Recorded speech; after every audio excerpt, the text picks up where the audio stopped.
Hey songwriters, welcome back to At-Home Songwriting. I'm Chad Shank hanging out with you today, and I have a very special guest, someone that I wanted to introduce you to because I think she's such an inspiration and she's such a positive person out there in the world today, making her own music, sharing music with young people, and just sharing music in general. So I wanted to introduce you to Annalee Lundell. Annalee, welcome. Hi, Chad. I'm so happy to be here. I'm so excited to talk to you on the channel. And for people watching, I met you actually at a songwriting retreat with Andrea Stolpe a little over a year and a half or so ago. And that was in the Catskills, which was super fun. But you're actually from Utah, correct? Yeah. Yep. Awesome. So you yourself are a songwriter, you are an instructor, you're a student, you're a mom, you're kind of like checking all the boxes, but maybe let's start off with what has music meant to you in your life and uh when did music become part of your life? Um, Music has always been a part of my life. It was in my home growing up. My dad had a record player, and he would always like some of my fondest memories were around his record player, and he would play records, 70s, 80s, a lot of Beatles, and he and my mom would dance, and we would dance, and I just always we always had music in our home and in our church, and and finally, but my parents couldn't afford to put me in lessons when I was young, and I was a competitive swimmer, and that was my thing, and we could all do one thing, and I begged and begged. I think I was 11, and I just threw the biggest fit at swimming practice, even though I did love it. But I wanted to be a piano player, and um, yeah, I'm deaf, and so I wonder. I've never asked my parents this, but I wonder if they're like, we can't put in piano and she's deaf. But I just loved it. I started writing music on the piano, like just making up songs before I knew, what a quarter note was. And then when I was 11, almost 12, I got put into piano lessons, and I just ate it up. I learned the original Fur Elise, like all three movements, that first year. I Wow. had a lot of catch up to do, and I lived on the piano. And so, what does music mean to me? Music means taught me that if I work hard, I can become what I want to be. Music also is an emotional outlet for me, um, and I'm just really thankful I can hear it. So, just kind of a little fun story is when I was little, um, I thought the top half of the piano was broken because I couldn't hear it at all. And now I Wow. can. Now I can. And I thought maybe perhaps my hearing had gotten better, and it has not. I am profoundly deaf. It's gotten significantly worse as I get older. And but they think another body part is hearing music and taking it to my brain. So Really? kind of a little medical mystery, but I'm so thankful. And I've always been able to have sing with perfect pitch, and I don't know why. Because I've met a lot of people with my hearing loss who can't, and they ask me how, and I don't know. There's a So, lot of people who can hear perfectly that can't sing on pitch. well, So I'm just thankful. myself included. So um but that was one of the things that struck me when we first met was when we went around and introduced ourselves. You were like, "Hi, I'm from Utah and I'm deaf." And I was like, "A deaf songwriter." I'm like, "Maybe she writes lyrics, maybe that's all that she does, but you're doing all of it, right?" Yeah. That's why I wanted to have you on is like it's so inspiring to me that you write songs, you do that with such a different ability than other people, right? Like you have to push through something that other people don't have to. Has it felt that way for you or has it been just like, well, this is how I am, this is what I have to work with? Um, the music part, so creating melodies, playing the piano, expressing myself through music, that had not felt like a lot of hard work. I mean, a lot of hard work got me there, but it never felt challenging. For some reason, that's just, one of my gifts I've been given. Learning to sing, that is incredibly challenging. That's been one of the hardest things I'm still doing in my life, is learning to sing, learning to enunciate. And it's really hard. It's a lot of work, a lot of hard work to be able to sing when you can't hear. And so what I have to do is, when I'm working with a vocal coach, we'll go over. So once I get the muscle memory right, once I hit it right, whether it's a word, a sound, whatever, even pitch, because sometimes, even though I have perfect pitch, when you're going and doing, slides and stuff like that, I mean, there's a lot of pitches you've got to hit. So I'm sure everyone's like this, but I have to get, once I hit it with my coach, I mean, she's had a hand in my mouth trying to show me, like, this goes here. I mean, it's been weird, a little weird. but once I get the muscle memory, then I hit it over and over and over, and then eventually it becomes part of me. But there are times, like every time I get ready to record. I have a song right now I'm getting ready to record, and this week, and I've been working hours and hours, hoping I meet with her tomorrow, and my vocal coach, and I just hope that I'm hitting everything, because I record on Tuesday. So that's the hardest part. Well, speaking of recordings, you actually recently released two singles. You've had, like, within the last, what, couple of months they've come out. So He Is Light, that was your first release, which is an amazing emotional song, which I'm going to ask you about here in a minute. But also, you just released a song, Singing in the Rain. And for those of the people watching, it is partly singing in the rain, but you have adapted it kind of to your own story and to your own way. So how did that come about? Yeah, so I love taking songs. It's just one of my things I love to do. I love to take songs and give them a twist. I've been doing that for several years. I was asked to write I was hired to write a piano curriculum. And basically what I was doing is taking a younger age curriculum and creating that same curriculum for the older beginner. And so I had to take these songs, these juvenile songs, and make them hip. And Hmm. so I've been doing that for several years. And so Singing in the Rain, I wrote in 2020 for my admission into Berklee College, College of Music, sorry. Yeah. And I wanted to showcase with that song that part of me, that part of my musicianship, where I can take something and just put a little hip twist on it. And then also that song, and the reason I chose it is, you know, no matter where we're at in life, I feel like everyone's going through their own thunderstorms and their own rain. But if we, the power of the positivity, and it can get you through all the hard things. And I know that. I believe that. I've been through a lot of hard things in my life. And I was taught in my home to sing in the rain, to find the Awesome. joy and keep going. So I do want to comment, you have like a million pianos behind you. So to explain to people that don't know you, that's part of your music business, right? You teach piano and you help young people. So what has that been like, building that business? Um, it's been a blessing. And like, oh, so what has it been like? It's been hard. I've cried a lot. But I've also, like I said, it's a blessing. So I started building my business, and I got married at age 19, and I became a mom at age 20.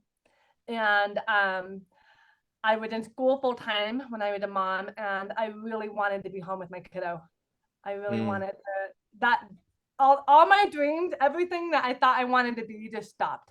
It didn't matter. He was the only thing that mattered. And I wanted to be home. And so a little girl asked me to teach her piano lessons. And I was a pianist, we talked about that already.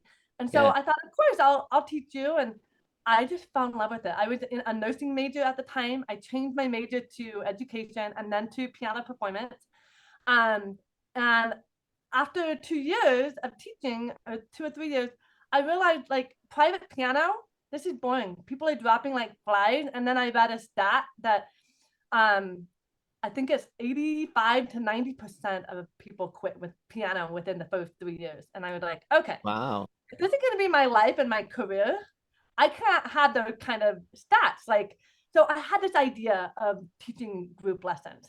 And I just, for 2 years, came up with this curriculum, these ideas, and then I executed them in 2007. Bought 6 pianos. I was in school still full time. Now I have 2 babies. And it was an idea that, no one was doing. I'm in this little rural town. And it was so magical because I took my good students, kept their tuition, and kept them private. And then my Yeah. students that I was going to lose, I lowered their tuition, put them in the group piano lessons, and they surpassed my private students that year. And so I put everyone into group. And then I found a company that I work for that teaches group lessons. And I've just made a career out of it. I have 175 students. And Wow. now I'm a single mom and I have 8 children. And I'm so thankful for this business that puts a roof over our heads. And yeah, and also brings so much beauty into my home. Like, there's just something beautiful about children and music and the spirit that brings. It's just so Yeah. So for people watching, like, and for me too, I'm thinking you have 8 kids, you're yeah. hearing impaired, you're single mom, you have a business, you're releasing music. Like, how do you balance all of that stuff? Um, you know, I actually told like my one of my kiddos this today, where there's a will, there's a way, right? The Yeah. how is honestly, I believe in God, and that belief, that is my power. That is like, I trust him and the challenges Yeah. that he put into my life. And how I've been able to do this is just trusting him and myself. And it's not easy. I'm not like, you know, I'm not happy all the time. I try to be happy, but it's Yeah. hard. I cry a lot. And there's sometimes I'm like, what am I doing? This is too much. But it's not. Like, you just find a way. It just works out. And I think that's why I wanted to talk to you on this channel because, I hear a lot of people saying, like, I just don't have time to write music or I just don't have time to do my music. And a lot of times it's not about not having time, it's about not putting in the time and the work. And, sometimes we really, if we looked at our lives, we have a lot of time that we could use. Like, I could watch less Netflix, like, you know what I mean? Like, I could take less naps. Like, not saying that those things aren't needed too. You need naps, you Right. need Netflix, all of Right. that. But I think it's so inspiring that you have followed the passion. And I think a lot of people don't do that. And I think for you, it's definitely worked out with your faith. And I just think it's so inspiring. But let's go back to your songwriting then. So obviously we talked about music. We talked about how you wanted to take lessons. You started making your own songs. When did it become like I want to write and release my own music? Like, was that something that has been with you for a while, or what has that evolution been like? Oh my goodness. That has not been with me for a while. Okay, how do I explain this? I'm very uncomfortable being in the limelight. Um, my and I've had it, and the singing part, like I said, um, was also so hard to develop, and it's been so hard to believe in myself. Like, that had been so hard. Um, I never finished my education because my husband at the time went to law school. And so I dropped out of school and supported him. Mm, And then when all of my kids, when my youngest, my baby went to kindergarten or to first grade, I was like, okay, I'm gonna have this time, right? I'm gonna finish, and Berklee just kept, like, all the ads for Berklee found me. I think it was just, they just kept finding me, and I just knew, like, you just have that feeling that's like, I need to do this. I've gotten good at following that, and in my life. And when you say, I don't have time, like, I, I have time. I've made time. I've made time for that feeling in my heart. And so I went to Berklee, and my first semester at Berklee, I still go to Berklee. My first semester, it was about artistry, developing your artistry. I forgot the name of the mm, course, but it talked about in there how extraordinary artists are. because they make the time, because they fight self-doubt, because they are okay being uncomfortable, and they come as they are. They're not, trying to. And I was in this waiting game. I'm gonna wait till I'm good. I'm gonna wait till I'm good. And then there was this feeling of like, well, now you're too old. Don't even try it. I have so many negative voices in my head that I have to fight every single day. It is a fight every day. Yeah. And so I wrote these. So I thought I'm gonna become a songwriter for other people. And then I just had that feeling like, no, you've got a voice, you've got a story, you're important too, you're amazing too. And like, I'm trying to believe those, but you go through a divorce, and my divorce was not easy, just like all divorces. I was the one left. I did not want this. And Mm. that, oh, it just really had been hard for me to believe in myself. And finally, I went to Andrea Stolpe's songwriting class that we talked about, retreat, and something happened there, Chad. Mm. I met you. You're amazing. Writing that song together was awesome. We wrote a song together, and I realized I'm like in this room and we're all chosen, right? We had to apply for this, so I'm in this room of chosen musicians, and I felt good enough, probably for the first time ever. And Awesome. I left feeling good enough. And I was like, okay, I'm gonna do this. And yeah, and so I've just been on this journey of I'm gonna do this. And finally I just did it a couple months ago. Just did it. That's awesome. And Andrea has been a teacher of mine, and she's been a mentor and really somebody who I've looked up to for a long time. And what I love about Andrea is how she is a connector. Like, she brings people together, and she also promotes songwriting and music from just this place of it's what she loves. She likes to see people doing that together. So I think that's such a cool story. And I'm going to share this with her so she sees that too. Um, so tell me about the song, your first release, which, by the way, the cover is awesome. So people should look it up. It's called He Is Light, Annalee Lundell.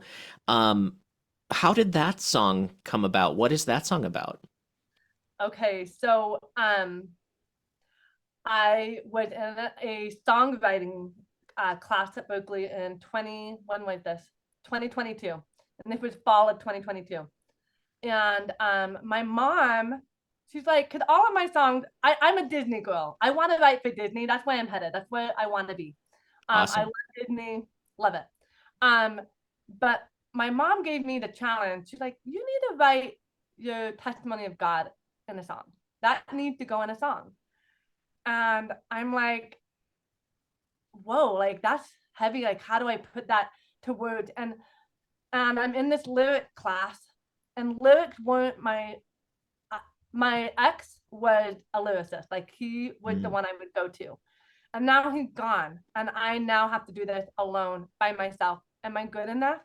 I didn't feel good enough. And I'm fighting all these things. And my divorce finalized that semester as well. And I knew I had, like, once again, listening to that feeling, I had to write this song. And it was such an emotion, like I was emotionally spent. And my teacher was so generous, and she gave me an extension. And she's like, I'll give you an extension. I'm like, can I please get through the holidays? And then I can get this song. Like, I want to write it. I could turn something in and it will be fine, but this is what I want to turn in. And so she gave me an extension, and I found myself 6 hours away from my extension. And I have nothing on the page. I'm also alone. My kids are now with my ex. I'm by myself, and this is not something I'm comfortable with. And it was just so emotional. And I just prayed, I'm like, I'm gonna cry. Like, please help Oh, me write this song. And anyway, now I have 4 hours and nothing. And it just came to me. And I was able to write it in an hour and a half. And I got it done. I produced it, turned it in.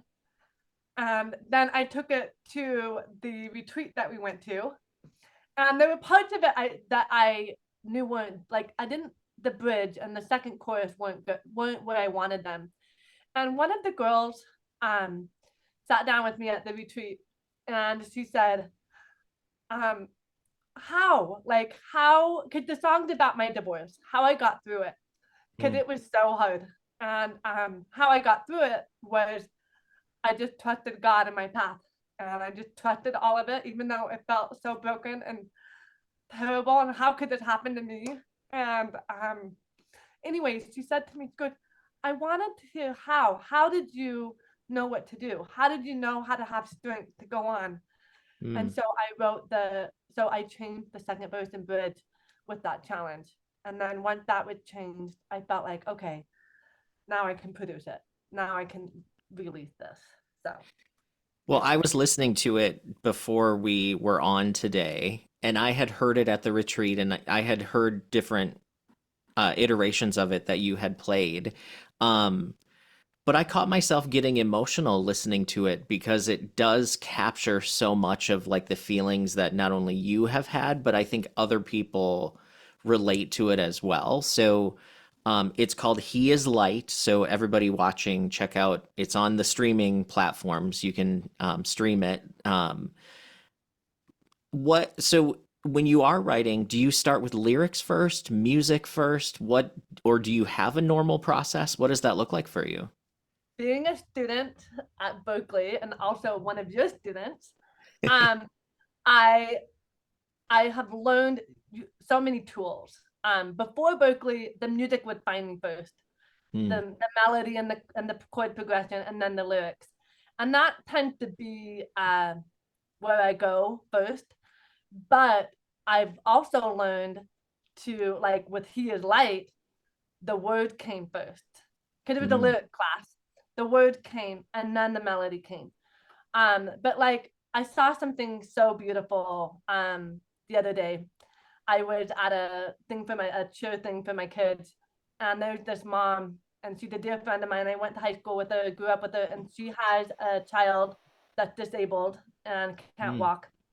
And she was carrying her, and the child, her beautiful daughter is like almost the size of her.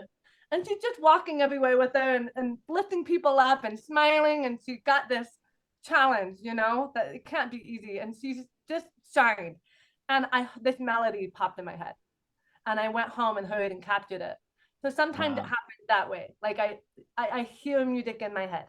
That's sometimes how it happens.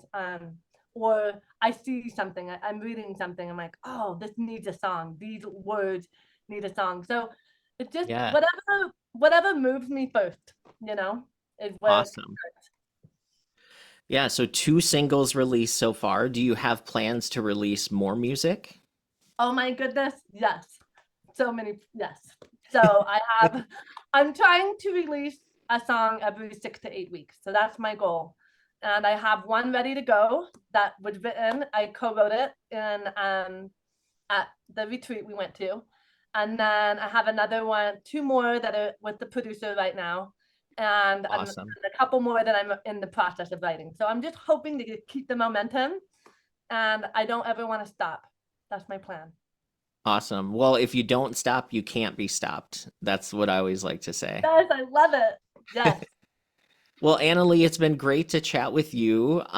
How can people find your music or find you? Do you have a website, or what's the best way to get in touch with you? The best way to get in touch with me is through social media right now. I'm on Instagram, I'm on Facebook, and then my music can be streamed anywhere. It's on YouTube. It's on all the things. Spotify, Apple. So yeah. So what is one word of advice that you would give to songwriters that might be watching this? My best what keep learning. Don't think you know everything. Keep learning. And keep pushing yourself past your limits. That's how you grow. Awesome. Well, Annalee, thank you so much. And everybody else, thank you for watching. And check out other videos here at Home Songwriting.